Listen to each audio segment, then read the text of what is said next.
আজকের এই ঘটনাটি রাজশাহীকে কেন্দ্র করে এবং রাজশাহীর অদ্ভুত এক গলি আছে যে গলিটি রাজশাহীর কবিরাজ গলি বলে পরিচিত সেই এলাকার বা সেই জায়গার মানুষদের কাছে। আপনি এরকম কোনো গলির নাম শুনেছেন কিনা আমি জানি না। হয়তো রাজশাহীতে যারা বাস করেন তাদের অনেকেরই এই গলির খবর জানা নেই। আজকে সেই গলি নিয়ে আমরা একটা ঘটনা শেয়ার করব এবং সেই গলিতে অদ্ভুত সব ঘটনা ঘটে, অদ্ভুত ভয়ঙ্কর সব অভিজ্ঞতার সম্মুখীন হতে হয় সেই এলাকার মানুষকে এবং কি কি অদ্ভুত ধরনের ঘটনা ঘটে তা আপনারা একটু পরেই জানতে পারবেন। প্রথম থেকে শেষ পর্যন্ত আশা করছি আমাদের সঙ্গে থাকবেন এবং ঘটনাটি শুনবেন। আজ আবার শুনতে পাচ্ছেন শব্দটা? ভয়ের আরেক নাম ভূত.com। আমাদের এলাকাটি খুবই ঘনবসতি সম্পন্ন হওয়ায় স্বাভাবিকভাবে রাস্তাগুলো সরু বা গলি টাইপের।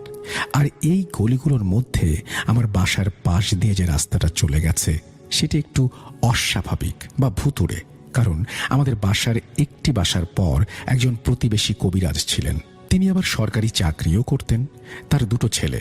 তিনি স্বাভাবিকভাবেই জিন হাজির করতেন, আর এলাকাবাসী বলেন যে তার জন্যই মানুষ গলিটিতে অস্বাভাবিক জিনিস অনুভব করেন বা দেখেন। আম্মুর কাছে শুনেছি তিনি নাকি কুফরি কালাম, বান মারা, এমনকি মানুষকে গুণ বা বশে আনানোর মতো কাজও করতেন। আরও শুনেছি তিনি নাকি অমাবস্যার রাতে কবরস্থান ও শ্মশানে যেতেন লাশের খুলি আনার জন্য। এগুলো করার জন্য তিনি বিভিন্ন তাবিজ তার বাসার আশেপাশে অর্থাৎ গলির মাটির নিচে পুঁতে রাখতেন, হয়তো তার পরিবারের সুরক্ষার জন্য, নয়তো ওই খারাপ কাজের উদ্দেশ্যে। তাই মানুষ যখন ওই গলি দিয়ে সন্ধ্যার পরে আসতো তখন অনুভব করত শরীর যেন ভারী হয়ে যাচ্ছে, পেছনে কেউ তাকে অনুসরণ করে হাঁটছে। আবার যদি সন্ধ্যার পরে বাইরে থেকে কোনো অতিথি এলে বা ছোট বাচ্চা যদি নিয়ে আসতেন তিনি, তাহলে সেই বাচ্চা সারা রাত ঘুমোতে পারত না, কান্না করত। এমনটা আমাদের সাথেও বহুবার হয়েছে। আমার নানা দোয়া কালাম জানেন, তাই তিনি যখনই এরকম পরিস্থিতি ঘটত সেই বাচ্চাটিকে দোয়া দুরুদ পড়ে ফোঁ দিতেন। যদি কোনো তুলারাশির লোক যার পূর্বে জিনের আসর আছে সে যদি হেঁটে আসতো তবে একটা কালো লম্বা অবয়ব দাঁড়িয়ে আছে দেখতে পেত। গলিতে ঘটা ঘটনা একদিন সন্ধ্যার পরে একজন মেয়ের চিৎকারে আমরা কিছু লোক বেরিয়ে আসি। সেখানে কাউকে না দেখায় আমরা বড় রাস্তায় যাই। সেখানে গিয়ে দেখি পাড়ার একজন মেয়ে অজ্ঞান হয়ে পড়ে আছে এবং তার কোলের শিশুটি পাশে কান্না করছে। সকলে মিলে জ্ঞান ফেরালে সে জানায় সে গলি দিয়ে আসার সময় লক্ষ্য করে একটা লম্বা ও কালো অবয়ব তার দিকে হাত বাড়াচ্ছে, তার কাছে আসছে।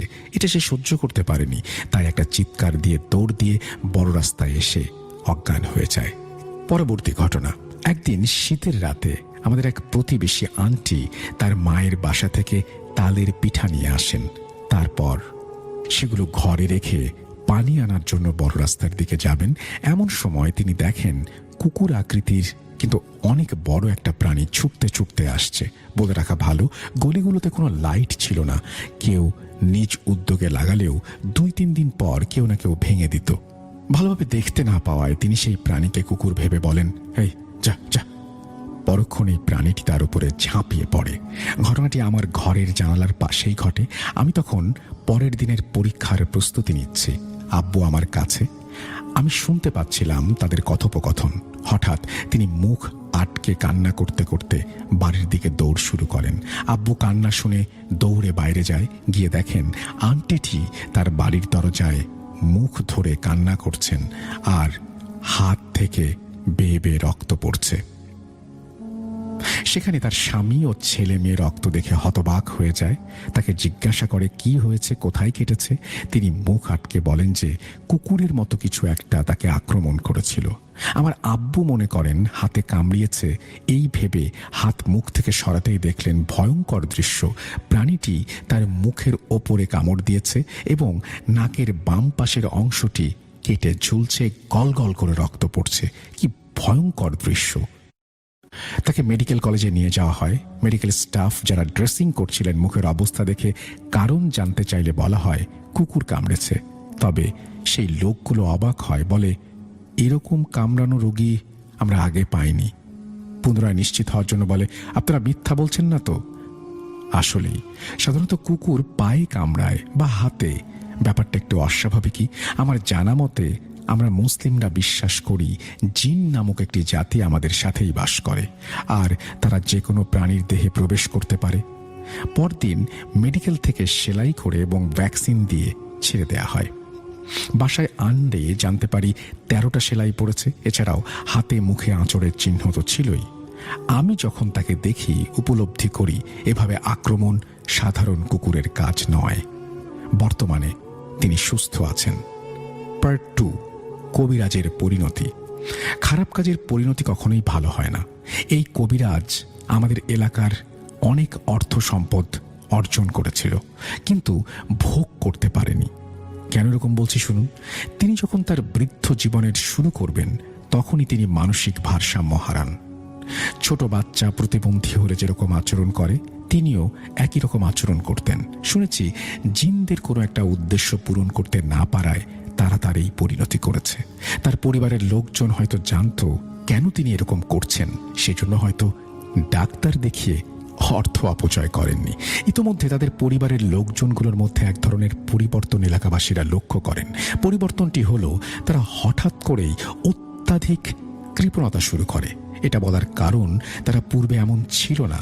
তাদের অগাধ সম্পদ আছে এবং সরকারি চাকরি থেকেও পেনশন পান, কিন্তু তারা গোসল করলে গায়ে সাবান মাখতেন না, জামা কাপড় ময়লা হলে ধুতেন না, ওই ময়লা ছেঁড়া পুরনো জামাই গায়ে দিয়ে থাকতেন।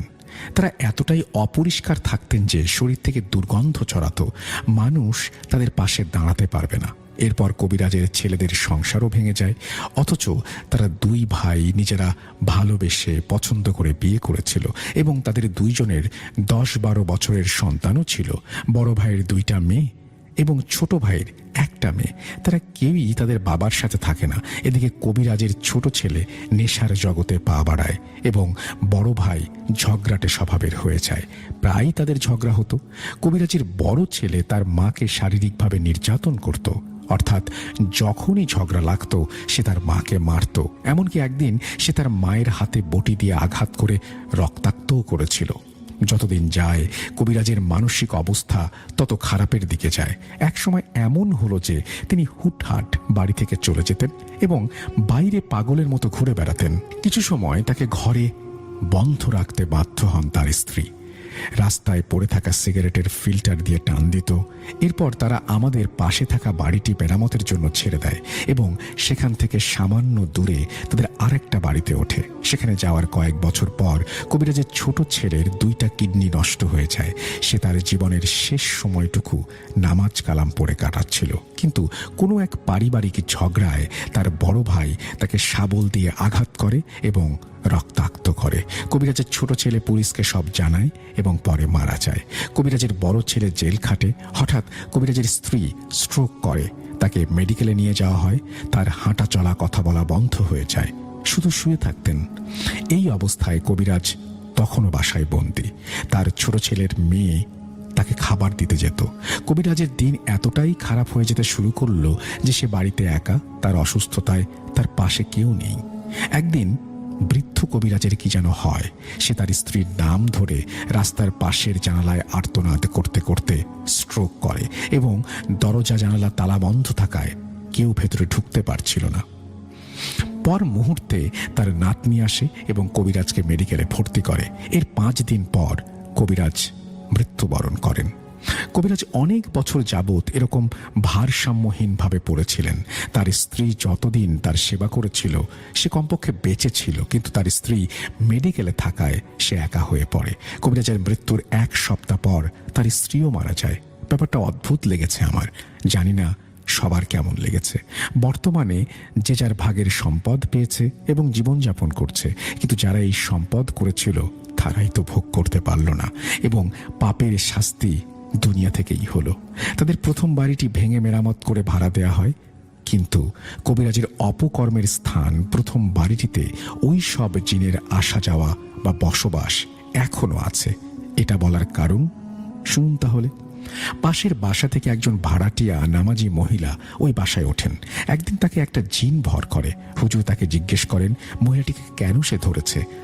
উত্তরে মহিলাটি রাগী কণ্ঠে বলেন, আমি সন্ধ্যার সময় ছাদে ঘুমাচ্ছিলাম, তখন সে চুলে পা দিয়েছে। হুজুর বলেন, সে তো মানুষ, সে তোমাকে দেখতে পায়নি, তুমি রাগ করো না, ছেড়ে দাও, সে কখনো সন্ধ্যায় ছাদে যাবে না। মহিলাটি বলে, আমি ওকে ছেড়ে দেব, তবে এই বাড়ি ওকে ছাড়তে হবে। ও নামাজি মেয়ে, ও কেন এই খুনির বাসায় থাকবে? ওকে নামাজ পড়তে বলবি। হুজুর রাজি হয়ে যান। এরপর জিনটি তার শরীর ত্যাগ করে। যদি এই ঘটনাটি নির্বাচিত হয়, আমার কাছে আরো ঘটনা আছে, ইমেল করব। 2 সপ্তাহ ধরে চেষ্টা করছি গুছিয়ে লেখার, জানি না কতটা সফল হয়েছি। এই বলেই তিনি তার ঘটনা শেষ করেছেন।